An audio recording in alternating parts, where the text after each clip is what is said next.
আসসালামু আলাইকুম। ওয়ালাইকুম আসসালাম। ভাই কি নাম আপনার? আমার নাম মোহাম্মদ আব্দুর রহিম। আব্দুর রহিম ভাই, বাড়ি কোথায় আপনার? রায়পুর, লক্ষ্মীপুর, নোয়াখালী। আপনি কি করেন? আমি প্রবাস থাকি, কাতার প্রবাস। কাতারে থাকেন। আমরা তো কাতারে গিয়েছিলাম বিশ্বকাপ ফুটবল খেলা দেখতে। জি, আমি ওখানে ছিলাম ওই টাইমে। ওই সময় ফুটবল খেলার সময় আপনি ছিলেন? জি, আমি আচ্ছা ওখানে ছিলাম। আচ্ছা, আব্দুর রহিম ভাই, আপনি বলেন তো আপনার কি কষ্ট হতো, কি কষ্ট নিয়ে আমাদের কাছে জি, আসছেন? আমি বিগত 1 বছর যাবৎ কাতার প্রবাসে থাকা অবস্থা আমার কোমরে ব্যাক সাইড ফেইন ছিল। এই ফেইন নিয়ে আমি বহুত কষ্ট করার পরে কাতার ওখানে কয়েকবার ডাক্তার দেখাইছি, দেখানোর পরে আর এমন সুবিধা হয় নাই। তারপর আমি দেশে আসি। দেশে আসার পর আমার এই বড় ভাইয়ের পরিচয়, আমি আপনার সাথে আসি। তারপর আপনার সাথে দেখা সাক্ষাৎ করি।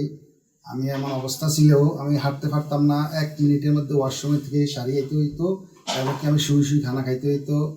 গোসল করলে 1 মিনিটের মধ্যে চলতো। তারপরে আপনার সাথে যোগাযোগ করার পর ইনশাল্লাহ আপনি অপারেশন করার পর ইনশাল্লাহ আমি সাকসেসফুল হই। আপনি এই যে বলতেছেন যে 1 মিনিটের বেশি করতে পারতেন না। 1 মিনিটের বেশি আমি দাঁড়াতে পারতাম না। 1 মিনিটের বেশি মানে ওয়াশরুমে গেলে 1 মিনিটের ভিতরে আমি, অর্থাৎ ওয়াশরুমে যে পজিশনে বসে থাকতে হয় সেটাও আপনি 1 মিনিটের বেশি থাকতে পারতেন। জি জি। আচ্ছা, তো আর আপনি আমার যতদূর মনে পড়ে আপনি যখন আমাদের হসপিটালে এসেছিলেন তখন আপনি চেয়ারে, আমরা যেরকম স্বাভাবিকভাবে বসি, আজকে আপনি চেয়ারে স্বাভাবিকভাবে যেরকম বসছেন এরকম তো বসতে পারেন নাই। আপনি আর একটা পাশের একটা চেয়ারের উপর পা উঁচু করে বাঁকা হয়ে বসছিলেন। স্যার আমি হাঁটতে পারতাম না, আমার খুব কষ্ট হতো স্যার। এই 1 বছর যাবত আমি। আপনি কাতারে যে সমস্ত ডাক্তার দেখাইছেন ওরা কোন দেশের ডাক্তার? এরা ছিল সুরিয়া, ছিল মাসরিয়া, ছিল সিরিয়া এবং মিশর। কাতারে বাংলাদেশি ডাক্তার নেই? জি না, তেমন নাই। আচ্ছা আচ্ছা আচ্ছা। তো তাহলে আপনার অপারেশন করলাম আমরা মেরুদণ্ডে, তাই না? কবে করলাম অপারেশন? মে মাসের 30 তারিখ। মে মাসের 30 তারিখে, সরি এপ্রিলের 30 তারিখে। তাহলে 1 মাস আর আরো হলো 1 মাস 7 দিনের মতো হয়েছে। 7 দিন, পুরোপুরি 1 মাস 7 দিন হয়েছে। তাহলে আপনাকে যদি আমরা জিজ্ঞেস করি যে আপনার এই যে কষ্ট ছিল 1 বছর, যে কষ্টের কারণে আপনি বসতে পারতেন না ঠিক মতো, গোসল করার পজিশনেও থাকতে পারতেন না, টয়লেট করার পজিশনেও বসতে পারতেন না, এই যে কষ্ট যে আপনার মনে করেন যে কমলো বা ভালো হলো, আমরা যদি জিজ্ঞেস করি যে আপনার আগের কষ্টটাকে যদি আমরা 100 ভাগ বলি তাহলে এই 1 মাস 7 দিন পরে, অপারেশনের 1 মাস 7 দিন পর আপনি কত ভাগ ভালো হয়েছে? 100% ইনশাআল্লাহ, 100% না, 100 ভাগই ভালো। 100% আলহামদুলিল্লাহ। মেরুদণ্ডের সার্জারি করার পরে একটা মানুষ যে তার অনেক কষ্ট ছিল সে 100 ভাগ ভালো, এটা খুবই এনকারেজিং একটা, মানে একটা আমাদের জন্য অনুপ্রেরণাদায়ক। স্যার আমি অপারেশনের আগে বহুত শুনছি যে এটা মানে অনেক 100% হয় না। তারপর আমি ইনশাল্লাহ আমার যে ব্যথা, যে কষ্ট ছিল, আমি আল্লাহর কাছে তাওয়াক্কাল নিয়ে আমি অপারেশন করতে মানে রাজি হয়েছি। যে আমার যে ব্যথা, আমি ওটার কারণে আমি মানে 100% আল্লাহর কাছে লাখ শুকরিয়া। হ্যাঁ, আমি আপনাকে এই প্রশ্নটা করতাম যে মেরুদণ্ডের সার্জারি করতে মানুষ অনেক ভয় পায়, তো আপনি সেই সাহস কি করে পেলেন?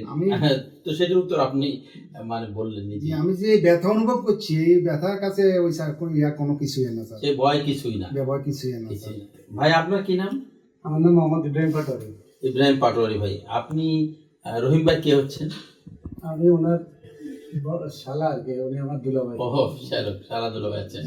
আপনি আমার কাছে আসছেন না? আপনি, হ্যাঁ, তাহলে আপনি তো আগে থেকে চিনতেন বোধহয় আমাকে, নাকি? আমি আসলে আমার এই ঢাকা শহরে যত বড় বড় ডাক্তার আছে, আমি ঢাকা ব্যবসা করতাম।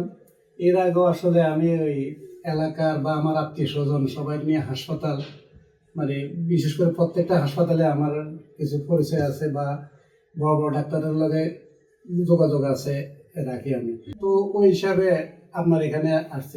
আচ্ছা, আলহামদুলিল্লাহ। তাহলে আপনারা খুশি তো, সন্তুষ্ট? আলহামদুলিল্লাহ। আসলে ওনারা যেদিন আমি নিয়ে এসেছি, লিফটে যখন উঠাইতেছি, এর আগে তো বসতে কষ্ট হইতেছে, কিন্তু লিফটে যখন উঠাইছে উনি তখন বসে, আমার মানে কলিজাটা একদম পুরা ইয়ে গেছে, কি মানুষ কি হয়ে গেছে, মানে উনি বসে গেছে। লিফটে তো আসলে আমার কান্না আসি গেছে। দেখ আলহামদুলিল্লাহ এখন সুস্থ আছে, এটা আল্লাহ শুকরিয়া, আলহামদুলিল্লাহ। অনেকে ভয় লাগাইছে, এটাতে আসলে সাকসেসফুল হয় না। উনি বলতেছে আমার আর কিছু দরকার নাই, আমি এমনি মরে যেতে আছি, আমার দরকার নেই, যা হবার হবে, অপারেশনই করবো। অপারেশন করবো, হ্যাঁ।